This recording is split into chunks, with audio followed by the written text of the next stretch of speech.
साहब ये बताइएगा, इमरान खान साहब का आज ये जो खिताब था, कुछ तज्जियाकारों का ये कहना है कि ये खिताब जो है वो तहरीक लब्बैक के सरबराह की गिरफ्तारी से पहले होना चाहिए था, ताकि कौम को एतमाद में लिया जा सकता कि दरअसल में हुकूमत चाह क्या रही है, हुकूमत करने क्या जा रही है। आपका नहीं ख्याल इसकी टाइमिंग थोड़ी सी लेट थी? शुक्रिया मंसूर।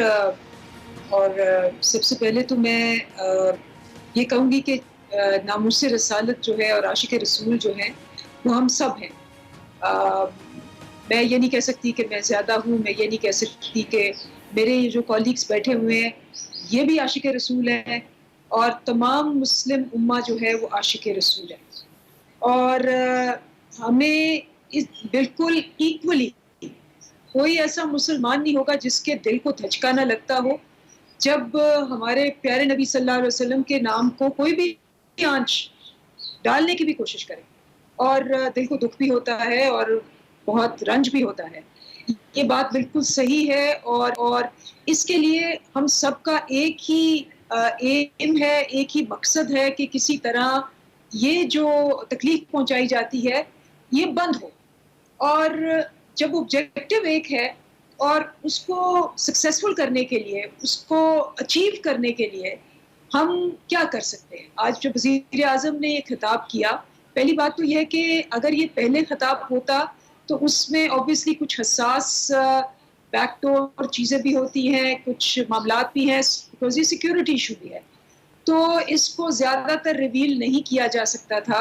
आपको पता है पहले भी ऐसे मामलात के ऊपर बहुत ही केयरफुल होना पड़ता है, और चूँकि इसके अंदर अंदरूनी हाथ भी इन्वॉल्व है और इसके अंदर स्पेशली बैरूनी हाथ इन्वॉल्व है, जिनका आज एविडेंस मिल गया है। अच्छा। कि 4 लाख ट्वीट्स हुई और 70% ट्वीट्स जो थी वो मुल्क से बाहर से थी। ठीक है। और जिसमें हमारे हमसाया मुल्क भी शामिल है। डिसइंफॉर्मेशन लैब से आपको पता ही चल गया कि उनका नेटवर्क कितना वसी है। ठीक। और तो हम इस तरह से ये जो सिक्योरिटी इश्यूज हैं इनको पब्लिक में लाने से सारे नेशंस ही गुरेज करते हैं, लेकिन जो मेन चीज़ है वो ये है कि हम सब एक चीज़ चाहते हैं।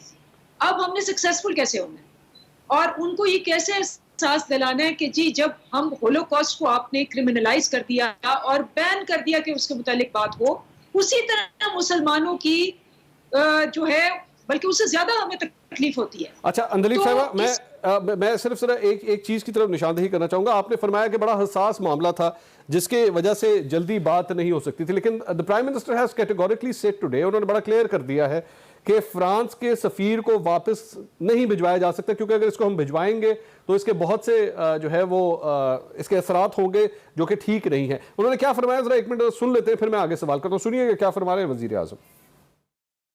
मेरा सवाल यह है कि क्या फ्रांस के एम्बेसडर को वापस भेजना फ्रांस में और उनसे सारे ताल्लुकात तोड़ देना, क्या उससे ये रुक जाएगा? क्या उससे क्या तो कोई गारंटी है कि उसके बाद उनकी शान में कोई गुस्ताखी नहीं करेगा? कोई गारंटी है? अब ये इस पे फरमा रहे हैं कि क्या कोई इस बात की गारंटी है। अब दूसरी जो चीज मैं आपको दिखाना चाहता हूं, जो मुआहदा किया गया था तहरीक लब्बैक के साथ, उसकी जो शिक नंबर 1 है वो कैटेगोरिकली ये कहती है कि हुकूमत फ्रांस के को 2 से 3 माह के अरसे के अंदर पार्लियामेंट से फैसला साजी के जरिए मुल्क बर्दर करेगी। ये इसके अंदर ये बात कही गई है। तो isn't this actually quite confusing कि आपने पहले ये चीज फिर कमिट ही क्यों की? अब आप बता रहे हैं कि इसके ये इसके असरात होंगे और वो ठीक नहीं है, ये हमारे मुल्क के लिए ठीक नहीं है, तो फिर ये पहले मुआहदा क्यों किया गया इस किस्म का? नहीं, ये आप इसका कॉन्टेक्स्ट जो है वो ये नहीं है। ये जो मुआहदा हुआ था और ये बिल्कुल 4 महीने से चल रहा था, क्योंकि इन्होंने थ्रेटन किया था कि ये मुल्क को बहुत ज्यादा मुल्क में ये तकरीबकारी करेंगे अगर इनके मामलात जो हैं वो माने ना गए। वो मामला जो माना गया था वो था कि 20 अप्रैल को इसको पार्लियामेंट में पेश करेंगे और पार्लियामेंट इसको डिस्कस करके इसका फैसला करेगी, ये मामला था। अच्छा। इन्होंने उससे पहले इन्होंने एक तोड़ा है ये मुआहदा, और इनको हम कन्विंस कर रहे थे कि आप 20 अप्रैल का वेट करें, असेंबली का इजलास करें। ये हो रही थी नेगोशिएशंस कि हम इसको असेंबली में पेश करेंगे एज ए हुकूमत। हम अगर, और यही बात मैं आपको कह रही थी कि अगर हम चले कह दें कि जी फ्रांस के सफीर को निकालें तो पूरा यूरोप, पूरा मगरब आपके कदमों में आ जाएगा, और कहेगा जी हम इसको क्रिमिनलाइज कर रहे हैं, ये तो नहीं होगा, बल्कि वो उसका उल्टा रिएक्शन होगा और बाकी नेशंस भी उनको ज्वाइन कर लेंगे। अच्छा। बात तो वो है कि हम वो करें कि जी हम मुत्तहिद होके, जो कि इमरान खान साहब ने वाहिद लीडर है जिसने ओआईसी पे इस्लामोफोबिया को, यूएन को एक प्राइम टॉपिक बना के सारे एक राह दिखाई, ठीक है कि जी हमें जब हम ज्वाइंट आवाज होगी तो उसकी ज्यादा गूंज होगी, उसका ज्यादा असर होगा। ठीक है। अब ये जो मामला पेश आया वो इसलिए है कि इन्होंने कमिटमेंट तोड़ी। अच्छा। इन्होंने 20 अप्रैल का वेट नहीं किया। हम पूरी कोशिश कर रहे थे कि मुज़ाकरात के जरिए इनको मना लें, बिकॉज मुज़ाकरात इज द बेस्ट। लेकिन जब आप अपने अहद तोड़े और आप कहें जी हम जा रहे हैं, हमने थानों पे उस पे हमला करना है, तो स्टेट को एक्शन लेना पड़ता है।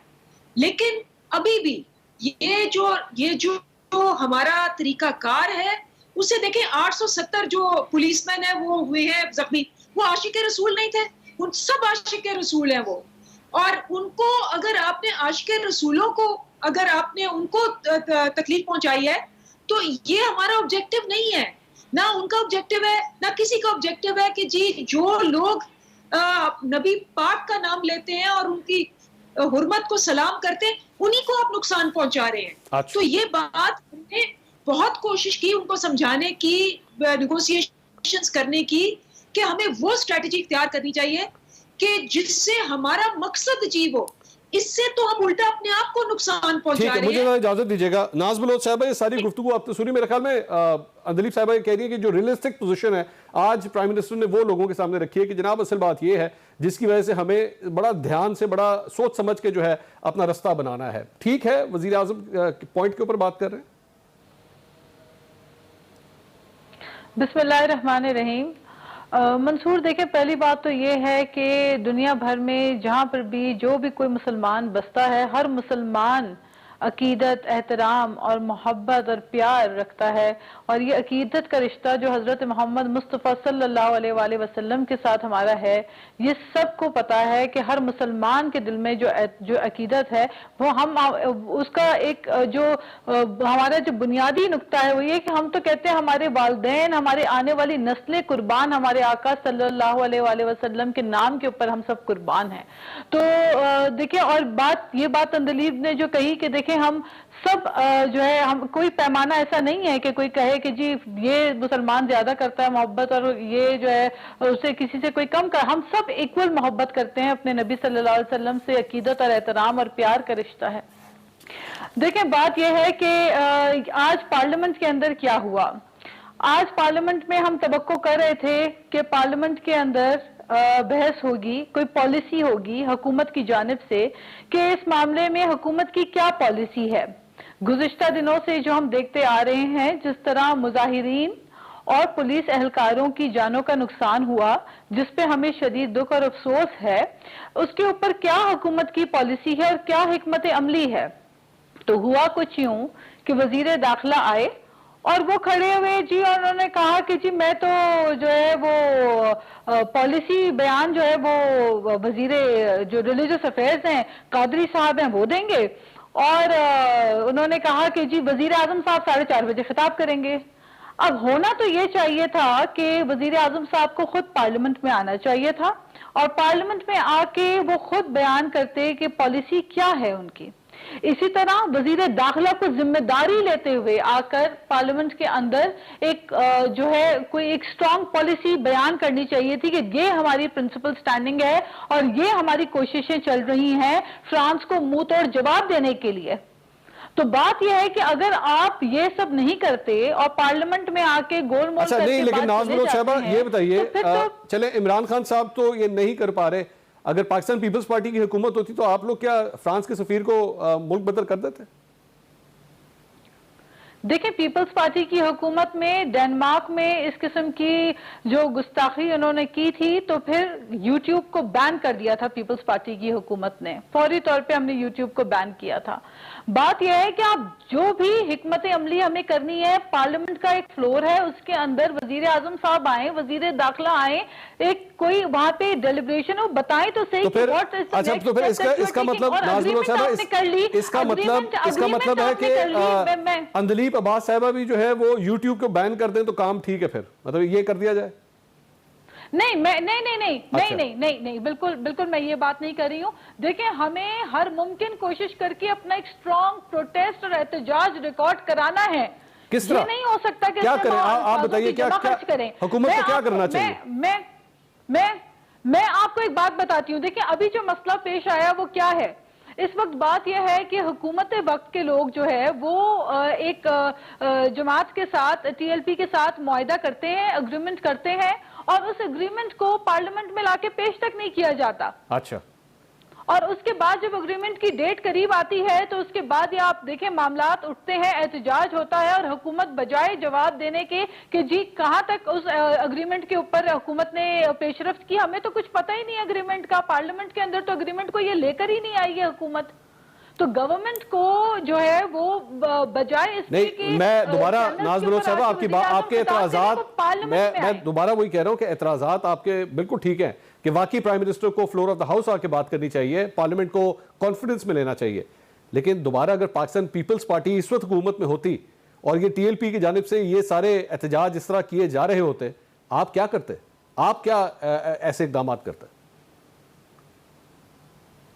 देखें हम जो भी इकदामात करते हैं उसके अंदर पार्लियामेंट में तमाम जितने भी अवामी नुमाइंदगान मौजूद हैं, अवाम के वोटों से आए हुए जो लोग मौजूद हैं, उनके साथ मिलकर मुत्तफिका तौर पे कोई ऐसा ठोस इकदाम लेते कि हम मुंह तोड़ जवाब देते। हमें यूरोपीय यूनियन से डरने की क्या जरूरत है? क्या यूरोपीय यूनियन ने पीआईए को बैन करते वक्त एक मिनट सोचा? क्या यूरोपीय यूनियन ने पीआईए को बैन करते वक्त एक मिनट के लिए सोचा? उन्होंने वो तो नहीं सोचते, वो तो अपने फैसले कर देते हैं। और हम बैठकर जो है, अगर कोई देखें, बात यह है कि पार्लियामेंट के अंदर डेलिब्रेशन होना, आप वजीर आजम आए तो सही पार्लियामेंट में, अब भी नहीं आएंगे तो कब आएंगे? हमारे मुल्क के अंदर गुज़िश्ता हफ्ते में आप देखते आए हैं किस तरह से जो है कहीं पर पुलिस एहलकार, कहीं पर मुजाहिरीन, जो एक सिचुएशन थी परसों लाहौर में जो कुछ हुआ, पूरा दिन यतीम खाना चौक के अंदर जो एक कैफियत थी, ये सारी चीजें जो है इसके ऊपर वजीर आजम साहब को खुद आके पार्लियामेंट के अंदर अंदलीप अब्बास साहबा, मेरे ख्याल में नाज बलोच साहबा का ये एतराज तो जायज है कि prime minister floor of the house क्यों नहीं आते, टीवी के ऊपर तो आके खिताब करते हैं, लेकिन पार्लियामेंट में आके पूरे पार्लियामेंट को अगर कॉन्फ्रेंस में लेते तो फिर एक यूनिफाइड किस्म का पैगाम जाता।